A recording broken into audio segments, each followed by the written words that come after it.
스스로 우리 헌법에 보장된 표현 의사의 어떤 자유까지도 억압하는 이런 상황을 갖고 있단 말이에요. 결국은 이렇게 억압해가지고 소위 그 이해찬이가 주장했던 20년 좌파 집권 또는 50년 집권 이런 저는 그 정치 작업 차원에서 윤석열이가 마지막 소임을 다해라. 저는 너가 시작에선 끝을 봐라. 저는 이런 측면이라고 봐요. 크게 보면 두 가지가. 예.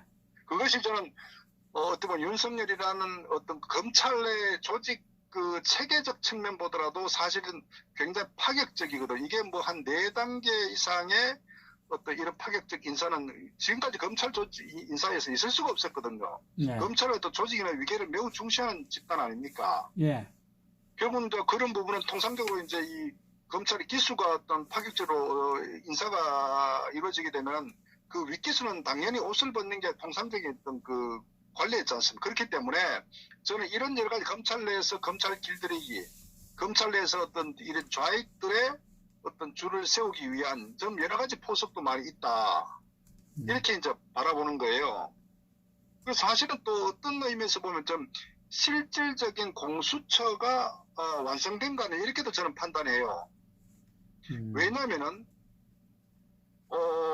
이 좌파 세력들이 지난번 패스트 트랙이라고 했던 두 가지 소위 연동형 비례제와 공수처법에 대해서 이제 거의 뭐 자신들이 일방적으로 야합해서 이제 그 진행을 시켰는데 결국은 이 목적 자체가 아까 말씀드렸다시피 이 좌파의 장기 집권 더 나아가서는 이 북한과의 어떤 연방제 실현 이런 정치적 배경으로 가기 위해서 의회를 장악하고 또 현재 검찰 조직은 어쨌거나 뭐 분리 독립적 기관이지만 공수처라는 대통령 직속에 하나의 조직을 둠으로써 정치적으로 자신들이 이 마음에 들지 않는 또는 자신들이 가고자 하는 길에 방해가 되는 이런 정치 세력, 뭐 국민, 모든 그 공직자들, 언론인들 다 마음대로 잡아 넣으려고 하니까 공수처 설립의 목적 아닙니까? 예, 예. 그런데 실제 윤석열이 같은 말씀드린 윤석열이는 거의 뭐 이 청와대 주구 아니겠습니까? 그렇기 때문에 윤석열이 임명은 실질적으로 공수처를 앞당긴 거랑 마찬가지의 실질적 어떤 기능을 한다. 이렇게 보는 거예요. 그래서 앞으로 문재인과 몇 년 얼마나 더 갈지 모르겠지만 예를 들어서 문재인과 임기까지 앞으로 한 2년 반 남은 기간 동안 윤석열이가 계속적으로 어떤 그 검찰총장직에서 있다 과정했을 때 저는 아마 우리가 상상 못하는 정도였던 더욱더 이 사법적인 어떤 굉장히 어떤 그 칼을 아마 들이댈 것이다. 저는 그렇게 판단해요. 그래서 결국은 이제 뭐 전체적으로 정리하면은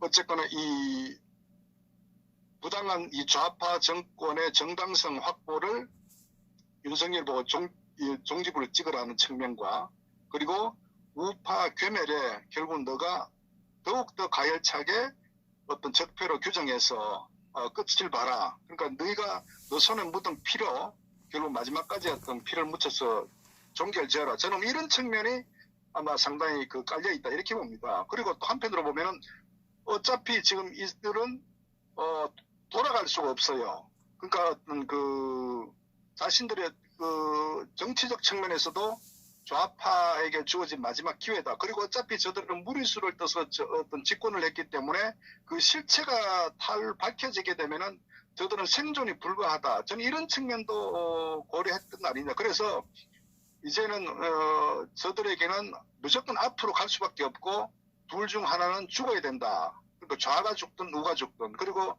종착지는 남북 간의 연방제를 통해서 좌익 실현하고자 하는 그런 목적이다. 저는 그런 측면에서 윤석열이가 칼을 휘둘러라. 저는 뭐 그런 배경이 있다고 봅니다. 그런 측면에서 윤석열이가 가장 적합한 그 존재다.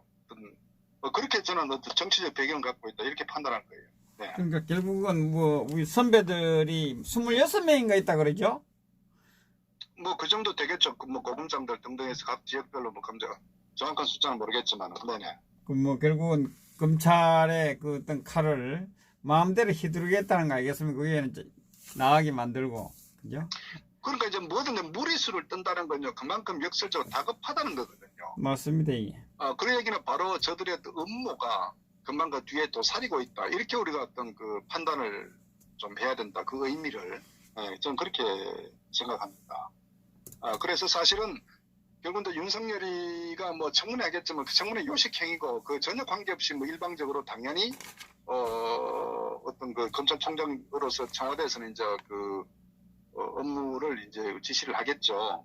그래서 저는 이 좌파 정권이 어떤 의미에서는 앞으로 더욱더 아마 좀 무리하게 수사도 할 가능성이 매우 높다. 그래서 이렇게 봅니다. 그래서 뭐 단기적으로는 박 대통령 탄핵에 대한 어떤 그 유죄로 완전히 끝을 내고 그걸 통한 어떤 직권의 정당성 확보, 그리고 뭐 좀 더 중기적으로는 어쨌거나 이 보수파 괴멸에 이제 앞장서서 좌파의 어떤 그 장기 집권의 어떤 그 자락을 깔아주는 그런 어떤 그 역할을 윤석열이가 맡았다. 이렇게 판단하는 게 저는 뭐 맞지 않나 이렇게 제 개인적인 생각을 합니다. 그 상권을 다 장악한다 해도 뭐 과언이 아니죠. 그러니까 제가 말씀드렸다시피 왜 윤석열이의 무리한 인사를 했냐 하는 부분에 제가 공수처라고 말씀드렸잖아요. 예예. 그러니까 공수처 자체가 정치적 어떤 칼날을 휘두르기 위한 대통령 직속의 어떤 그런 그 초법적 어떤 권력의 칼을 휘두른 게 공수처의 어떤 그 설립 의도거든요. 예예. 근데 결국 이제 내년도 뭐 2, 3월 가야 이제 소위 말해 그게 이제 패스트트랙이 이제 어떤 그 최종적인 결론이 날 텐데, 그러나 지금 이들이 해야 될 일이 많겠죠. 그러니까 거기에 윤석열이만큼 어떤 그 충성을 하고 또 어떻게 보면 윤석열도 그런 생각을 하겠죠. 이 현 정권과 결국은 그 공존 함께 생사고락을 함께 할 수밖에 없다는 본인도 판단할 거예요.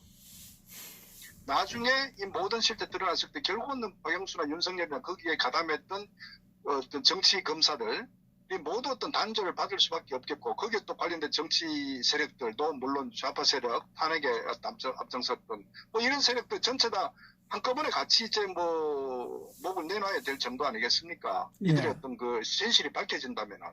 그러니까 윤석열 입장도 문재인 입장도 조국이도 어떤 선택의 여지가 없이 싫든 좋든 저들은 한 배를 탈 수밖에 없다. 그래서 뭐 저는 뭐 아까도 말씀드렸다시피 결국 윤석열이 어떤 그 검찰총장 임명은 이 공수처 이 설립을 앞당긴 어떤 그 실질적인 그런 그 효과를 발휘하는 인사다. 이렇게 저는 규정을 합니다. 예. 예예. 감사합니다. 네. 뭐 공수처도 장기 집권을 하기 위해서 공수처를 그럼요. 예, 예. 그렇죠.